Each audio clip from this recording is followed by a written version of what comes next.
जय हिंद साथियों, मैं जितेंद्र कुमार आप सभी का एसपी मंत्र क्लासेस चैनल पर अभिनंदन करता हूं। साथियों, आज रेलवे प्रैक्टिस सेट के सेशन को आगे बढ़ा रहा हूं। देखिए, याद रखिएगा, मैं जो भी आपको पढ़ा रहा हूं ना, वो आपके एग्जाम के बेसिस पर पढ़ा रहा हूं। आप हमारे इस वीडियो में शुरू से अंत तक बने रहिएगा साथियों। वीडियो छोटा हो या बड़ा हो साथियों, पर इतना आपसे जरूर कहूंगा कि वीडियो को शुरू से अंत तक जरूर देखिएगा। ज्यादा बड़ा भी नहीं बना रहा हूं, छोटा ही वीडियो बना रहा हूं साथियों, मीडियम में। तो साथियों, आपसे गुजारिश है कि अभी तक आपने पिछले वीडियो को नहीं देखा है तो उसे भी आप देखिए, और रेलवे के एग्जाम में जो भी प्रश्न पूछे जाते हैं मैं उसी टाइप को लेकर के आपके समक्ष प्रस्तुत करता हूं। ठीक है, कहीं पर भी कोई दिक्कत नहीं होगा। ऐसा ट्रिक दूंगा ना कि जीवन भर याद रखोगे। हर प्रकार के प्रश्नों को ट्रिक के साथ और पूरे कंसेप्ट के साथ मैं आपको समझाने का प्रयास करते रहा हूं साथियों। तो बस साथियों, आपका प्यार बना रहे, शुरू से अंत तक वीडियो में बने रहिएगा। चलिए, आज की इस क्लास को शानदार बनाऊंगा। याद रखिएगा, अभी चैनल को सब्सक्राइब, शेयर, लाइक कुछ भी नहीं करना है। यदि नहीं किए तो कुछ नहीं करना है, नथिंग। केवल देखना है। क्या देखना है कि वीडियो में मैं आपको पढ़ा कैसे रहा हूं, क्या आप कुछ सीख पा रहे हैं या नहीं पा रहे हैं। और याद रखिएगा, मेरा वीडियो उन विद्यार्थी के लिए सबसे प्रथम स्थान रखता है जो विद्यार्थी को गणित से भय लगता है, डर लगता है, उन्हें एहसास होता है कि वो गणित सीख नहीं पाएंगे। मैं उनके लिए काम ज्यादा करता हूं साथियों। और मैं तमाम भाई बहनों को मैं ये कहना चाहूंगा साथियों कि वो भी इससे लाभ प्राप्त करें। जिन्हें प्रश्न बनाने, इन सभी प्रश्न जिसे मैं करा रहा हूं उन्हें आता हो, वो भी इससे लाभ प्राप्त कर सकते हैं, अपना प्रैक्टिस को और मजबूत बना सकते हैं। तो साथियों, क्लास की शुरुआत करता हूं। बस हमारे साथ वीडियो जब तक, जितना देर तक वीडियो है उतना देर तक आप हमारे साथ बने रहिएगा। बीच में मत भागिएगा, क्योंकि आधा अधूरा काम तो शैतान का होता है। हर बार बताते आ रहा हूं, आज भी बता देता हूं। इसलिए सफलता प्राप्त करना है तो शिद्दत के साथ, धैर्य पूर्वक अपने क्षेत्र में लगा रहना है। तो चलिए शुरुआत करते हैं, क्लास को शानदार बनाएंगे। जरा सा देखिएगा, हमारा जो सवाल है क्या कहता है, कैसे कैसे बनाएंगे, ट्रिक के साथ आज आपको सिखाऊंगा। देखिएगा, पहला सवाल है कि एक बॉक्स में 3 अलग अलग प्रकार के पुराने सिक्के 7:6:8 के अनुपात में है। पुराने सिक्कों के मूल्य 1 रुपए, 5 रुपए और 10 रुपए है। समझ में आ रहा है साथियों। यदि बॉक्स में एवं बॉक्स में रखे सिक्कों की कुल कीमत 936 रुपया है, तो 5 रुपए के सिक्कों की, पुराने सिक्कों की संख्या बता दे। एक बात जान लीजिए, ये जो प्रश्न आपको दिख रहा है ना ऊपर वाला, मैं इसे 2 तरीका से आपको समझाऊंगा साथियों, और दोनों तरीका आपके दिमाग में सेट कर जाएगा। इस बात को याद रखिएगा। और हाँ, ये नहीं सोचिएगा कि सर ये प्रश्न कहां से है। ये प्रश्न पूछा गया प्रश्न है साथियों, इसीलिए मैं इस प्रश्न को आपके समक्ष प्रस्तुत किया हूं। ये आरपीएफ में पूछा गया था सवाल, रेलवे ही ना है, उसी में ना पूछा गया है। तो प्रश्न जो है साथियों आते जाते रहते हैं, फेरबदल होते रहते हैं, चाहे डिपार्टमेंट किसी भी प्रकार का क्यों ना हो। चलिए, तो यहाँ पे ध्यान दीजिए, सवाल कैसे बनाऊंगा। जरा आपको एक चीज दिख रहा है, ये पुराने सिक्कों के अनुपात दिया हुआ है, यानी कहने का मतलब क्या है, ये सिक्का के संख्या दिया हुआ है। क्या दिया हुआ है? सिक्कों की संख्या दिया हुआ है। जरा सा आप ही बताइए, सिक्कों की संख्या का रेशियो कितना दिया हुआ है? 7, ठीक है। और जरा सा ध्यान दीजिएगा, और रेशियो 6, रेशियो 8 दिया हुआ है। इतना तो आपको पता ही है। पर एक बात और जानते हैं, यहां ध्यान दीजिएगा, ये जो सिक्का के जो मूल्य है ना, 1 रुपया, 5 रुपया और 10 रुपए का है। 1 रुपए का है ये, जरा समझिएगा, और ये 5 रुपए का है, और ये 10 रुपए का है। इतना तो आपको समझ में आ ही गया होगा, कहीं कोई डाउट तो नहीं हुआ होगा साथियों। जब ये जान गए तो जरा सा यहाँ पे ध्यान दीजिएगा, अगर हमें कहता है, जरा सा गौर से देखिएगा, हमें 1 रुपया, 5 रुपया और 10 रुपया है ना। तो 1 रुपया, 5 रुपया और 10 रुपया, ये सिक्के की मूल्य है दिया हुआ। 1 रुपया का मूल्य है, 5 रुपये का मूल्य है, 10 रुपये का मूल्य है, ठीक है, और संख्या दिया हुआ है। जरा सा बताइए, 1 रुपया वाला अगर 7 गो सिक्का होगा, ठीक है, 1 रुपया वाला 7 गो सिक्का हुआ तो क्या रुपया हुआ टोटल? 7 रुपया हुआ कि नहीं हुआ? हो गया। 5 रुपया के 6 गो सिक्का रहेगा तो क्या रुपया हुआ? हो 5 6 का 30 रुपया हुआ, तो ये 30 रुपया हो गया। अब इसको बताइएगा, 10 रुपया के 8 गो सिक्का, 10 गो, ये 10 टकिया जो होता है ना, 10 टकिया या 10 का जो क्वाइन होता है ना साथियों, वह जो है ना 8 गो है। 10 का सिक्का 8 गो है, तो ये 10 8 से 80 रुपया। ये हमारा मूल्य पता चल गया है कितना रुपया में है हमारा।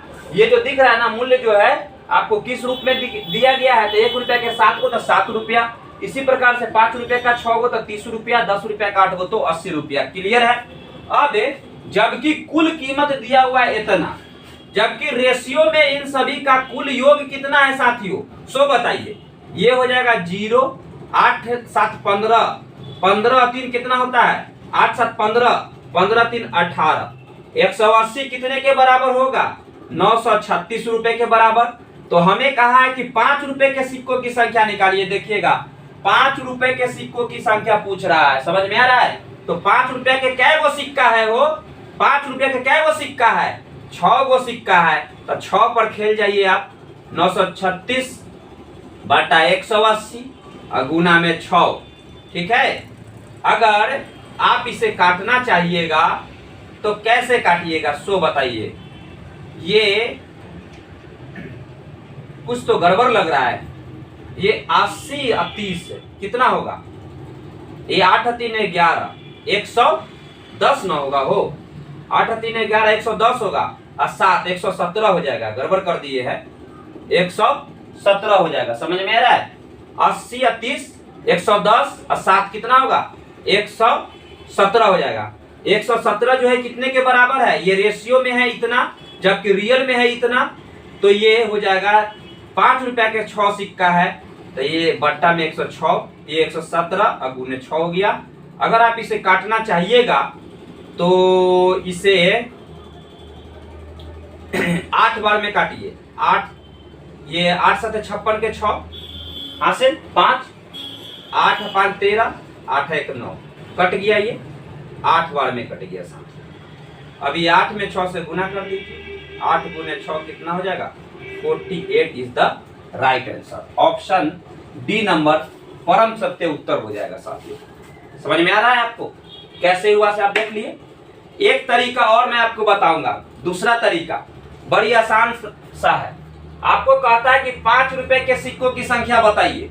तो 5 रुपए के सिक्कों की संख्या बनाना है तो ऑप्शन में देखिए जो ये 5 रुपए के सिक्कों की संख्या ना बताने के लिए बोल रहा है, तो 5 रुपए के सिक्कों की संख्या कितना है 6 गो।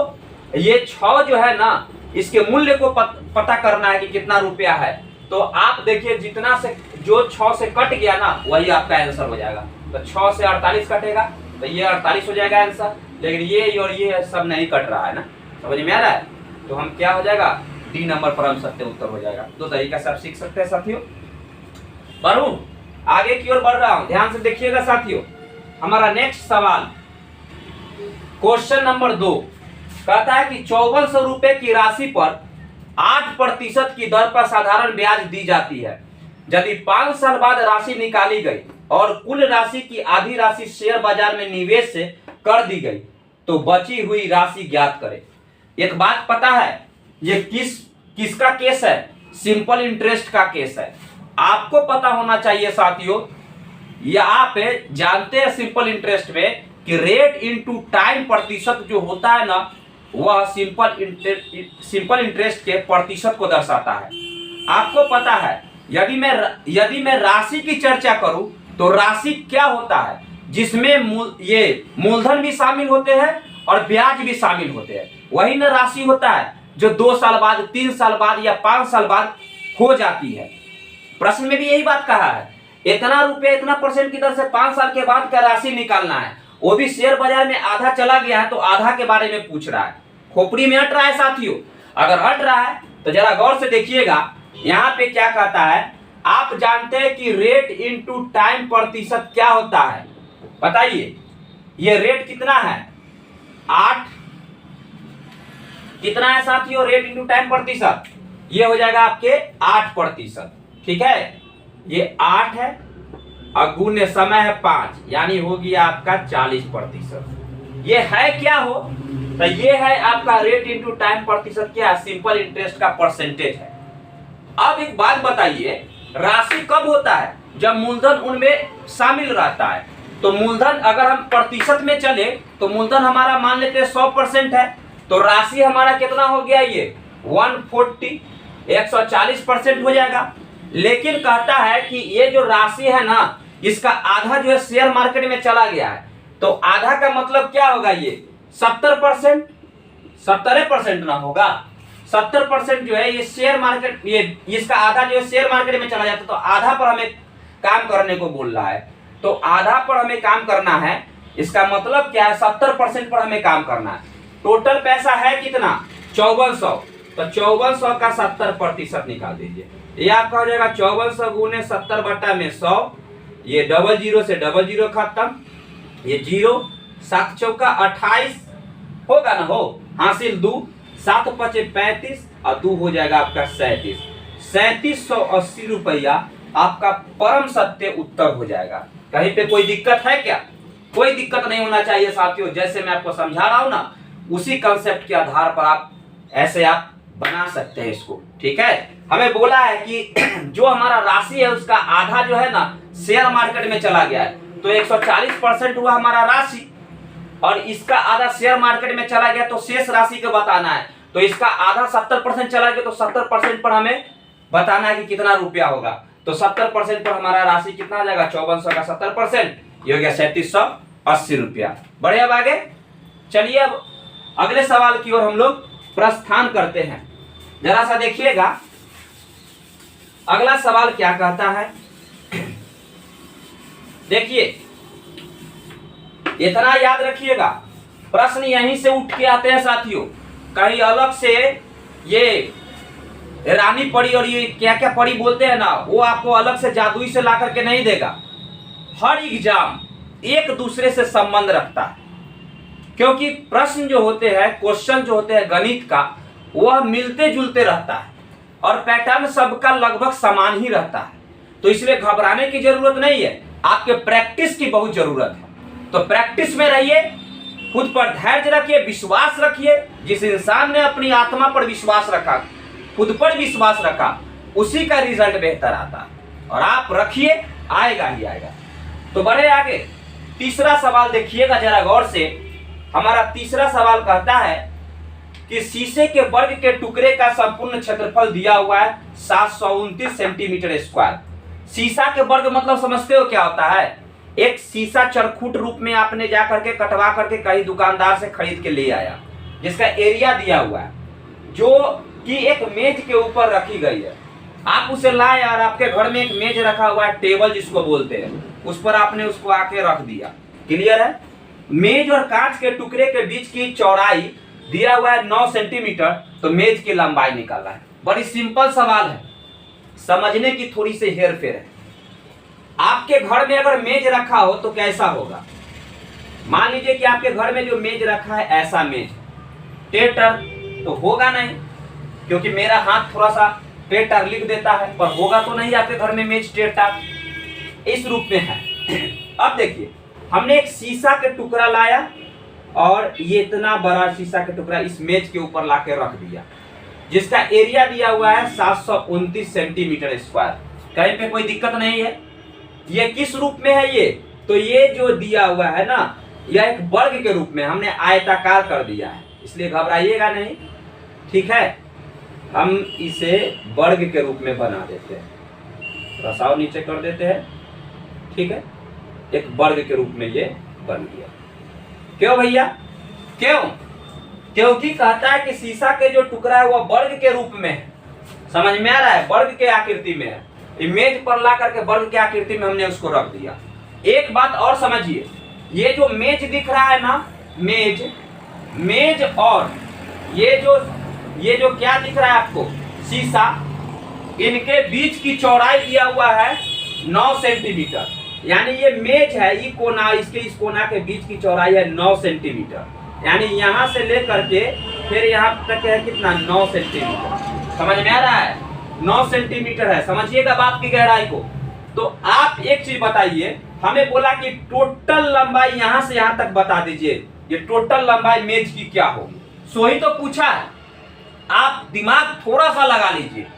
ये मेज के ऊपर में रखा गया है वर्ग की आकृति का एक शीशा, तो इसका एरिया तो पता है ना।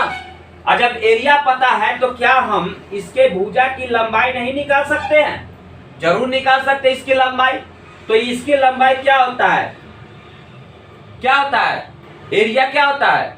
ये वर्ग की एरिया भुजा स्क्वायर होता है। तो आप बताइए, भुजा स्क्वायर होता है तो भुजा निकालना है इसको, तो रूट अंडर हो जाएगा area square, sorry root under area हो जाएगा। एरिया है गया इतना, तो इसका एरिया कितना निकलेगा, ये सॉरी भुजा कितना निकला 27 निकल गया। 27 को 27 से गुना करिएगा तो 729 आ जाता है। क्लियर है? अब बताइए ये 27 दिख रहा है, हमें बोला टोटल निकालना, यानी कि यहाँ से यहाँ तक के 27 हो गया, यहाँ से लेकर के यहाँ तक के 27 हो गया, और यहाँ से यहाँ तक क्या है ये 9 है, और यहाँ से यहाँ तक ये क्या है 9 है, तो 9 9 18 हो गया, तो टोटल लंबाई निकल जाएगा कितना होगा 8 7 15 2 3 1 4 45। 45 इज द राइट आंसर।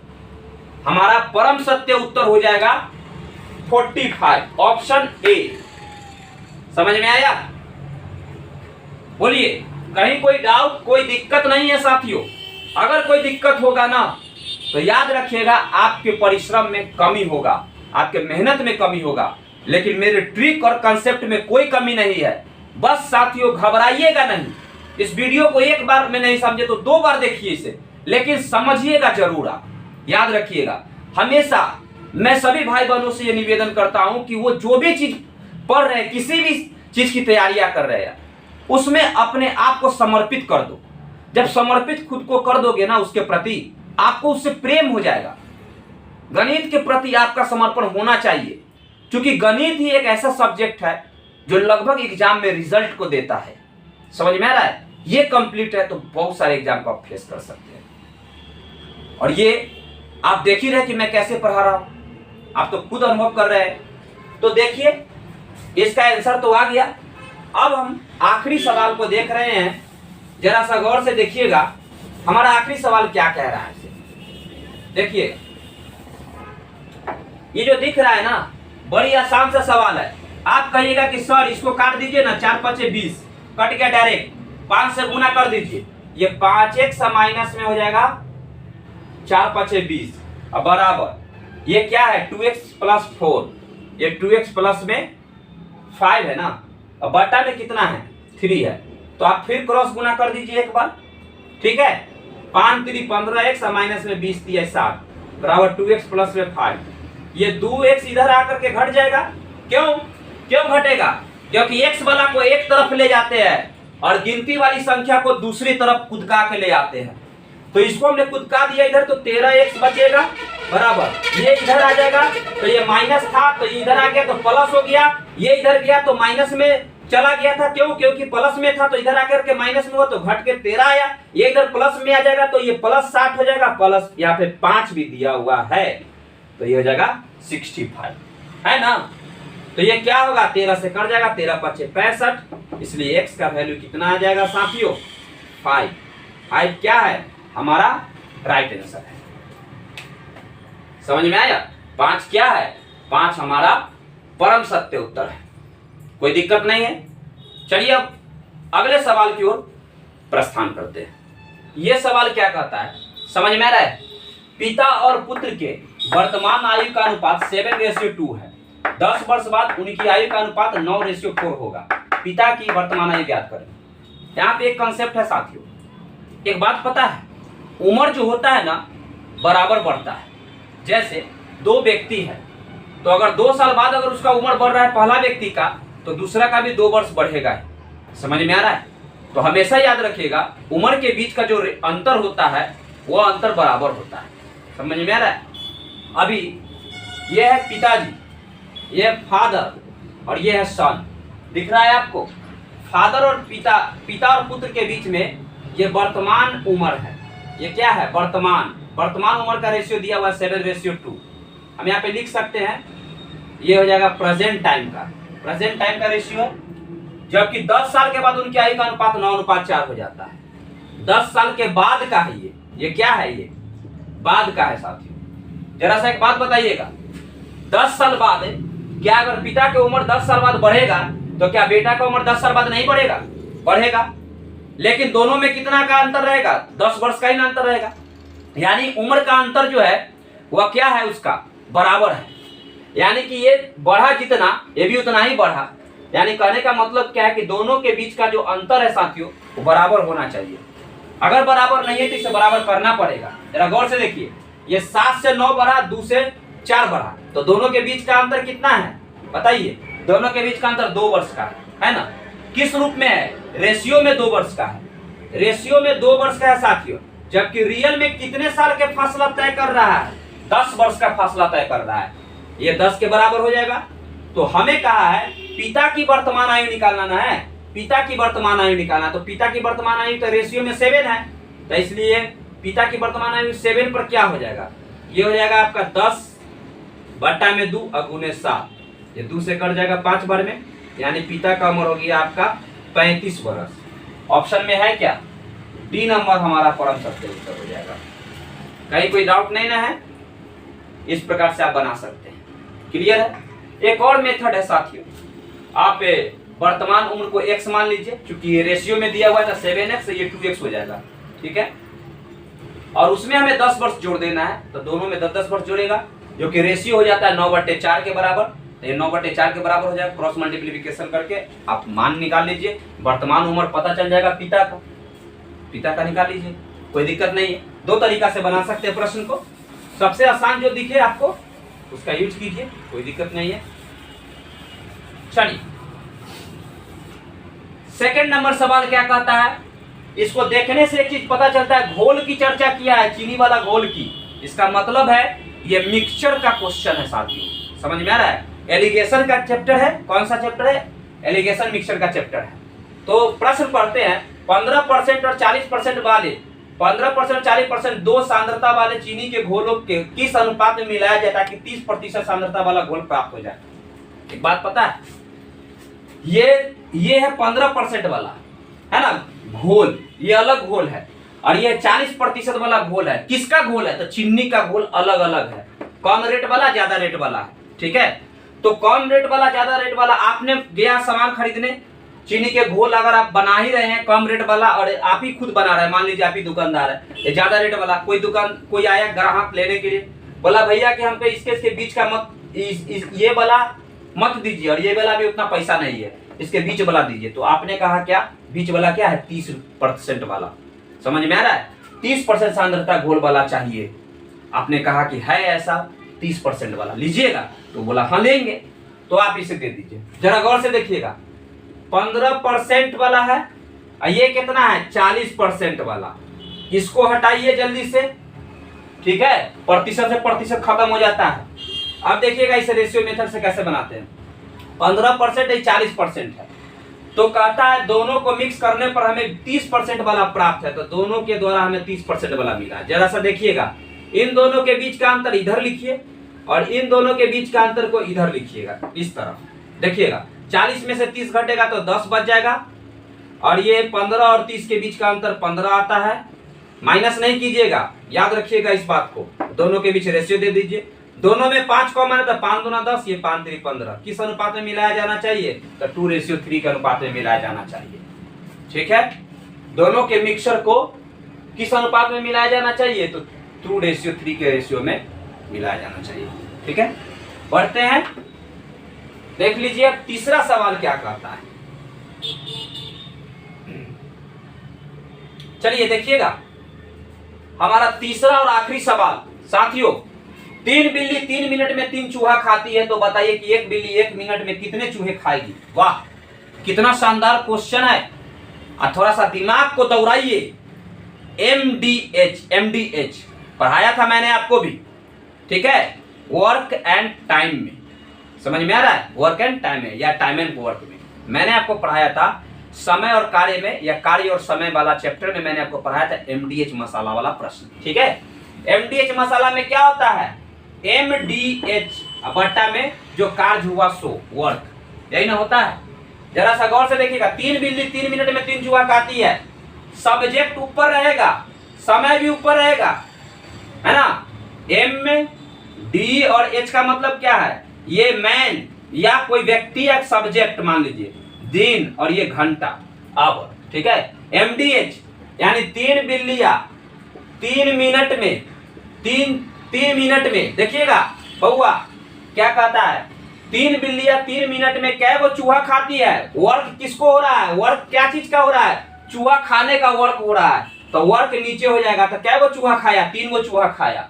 ठीक है, तो कहता है कि 1 बिल्लियां, देखिएगा 1 बिल्लियां कितने मिनट में हो? 1 मिनट में कितने चूहा खाएगी, तो वर्क क्या है, तो x चूहा खाएगी। समझ में आ रहा है, नीचे x चूहा खाएगी, नीचे जो है वह जो कार्य किया गया है जिसके लिए वो कार्य नीचे, ठीक है।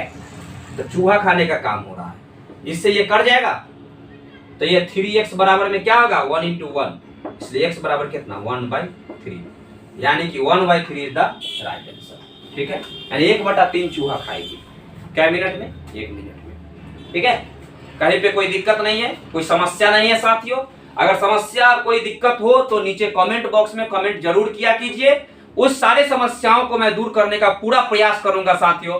मैं तमाम भाई बहनों के लिए पूरा प्रयास करूंगा, अच्छा कंटेंट लाने का प्रयास करूंगा और ट्रिक के साथ मैं आपको पढ़ाऊंगा कि कहीं भी आपको कोई दिक्कत नहीं होगा। याद रखिएगा, गणित से कभी भी भयभीत मत होइएगा, क्योंकि गणित से आप अगर प्रेम कर लेते हैं एक बार ना, तो हमेशा ही आपके साथ रहेगा, आजीवन आपको साथ देगा साथियों। गणित एक ऐसा सब्जेक्ट ही है, इसे लगाव रखिए आप इससे, ठीक है। और हमेशा कहते आ रहा हूं कि हमेशा खुद को प्रसन्न रखना है, किसी भी प्रकार के प्रश्न को बनाइए, अगर न बने फिर भी प्रसन्न रहिए और उसे 2 बार 3 बार 4 बार प्रैक्टिस कीजिए। जरूरी नहीं है कि एक बार में ही सब कुछ सीख ले इंसान, ये जरूरी नहीं है, प्रैक्टिस से बहुत कुछ संभव है साथियों। गोपनाथ की कहानी तो आपने पढ़ा होगा ना, कैसे थे गोपनाथ, गुरुजी ने उसको त्याग दिया, कहा कि भाई तुम पढ़ ही नहीं सकते हो, लेकिन देखिए उनके किस्मत ने कैसे उसको खुद को उनको बदल दिया। तो वो अभ्यास से बदला था ना उसकी किस्मत, आप भी तो बदल सकते हैं। डरिएगा नहीं, निकट एग्जाम है आपका ग्रुप डी का, आप उसे फेस करिएगा साथियों, पर पूरे प्रैक्टिस में लगे रहिएगा, खूब मेहनत कीजिए, खुश रहिए, मोटिवेट रहिए, प्रयास करते रहिए साथियों। मिलते हैं कल के नेक्स्ट वीडियो में। जय हिंद।